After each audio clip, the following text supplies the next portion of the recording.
প্রবাসীর স্ত্রীকে রাতভর দল বেঁধে ধর্ষণ করল 4 ডাকাত। পরে 13 ভরি সোনা এবং 50,000 টাকা নিয়ে পালিয়ে গেছেন তারা। ঘটনাটি পটুয়াখালীর কালাপাড়া থানায়। পুলিশ ও স্থানীয় সূত্র থেকে জানা গেছে, 2 মাস আগে পটুয়াখালীর কালাপাড়ার স্বামীর বাড়িতে এসেছেন আমেরিকান প্রবাসী নববধূ। গতকাল সোমবার রাতে খাবার খেয়ে স্বামীর সঙ্গে একই শয়নকক্ষে ঘুমিয়ে পড়েন তিনি। হঠাৎ রাতের আধারে প্রাচীরের গ্রিল কেটে ঘরে ঢোকে সংবদ্ধ ডাকাত দল। ওই সময় বাড়ির শিশুসহ একে একে সবাইকে অস্ত্রের মুখে জিম্মি করে হাত পা ও মুখ বেঁধে রাখে। অন্যদিকে নববধূকে আরেকটি কক্ষে নিয়ে সংবর্ত ধর্ষণ করে ডাকাত দলের সদস্যরা। এরপর ঘরে থাকা 13 ভরি স্বর্ণসহ নগদ 50,000 টাকা লুটে নিয়ে যান তারা। ঘটনার পর গতকাল রাতে কালাপাড়া থানায় ডাকাতি ও ধর্ষণ মামলা দায়ের করেন ভুক্তভোগী নববধূর স্বামী।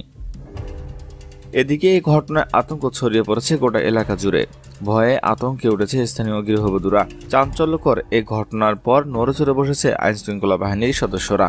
এ বিষয়ে স্থানীয় বাসিন্দা নাসির তালুকদার বলেন, আমাদের এলাকায় ডাকাতি ও নারী নির্যাতনের ঘটনায় আমরা আতঙ্কে দিন পার করছি। এভাবে চলতে থাকলে এই গ্রামে বসবাস করা আমাদের সম্ভব হবে না। প্রশাসনের কাছে দোষীদের শনাক্ত করে বিচারের দাবি জানাই। দেশটা যেন রসাতলে তলিয়ে গেছে। স্বামীর সাথে শুয়েও রক্ষা পাচ্ছে না স্ত্রী।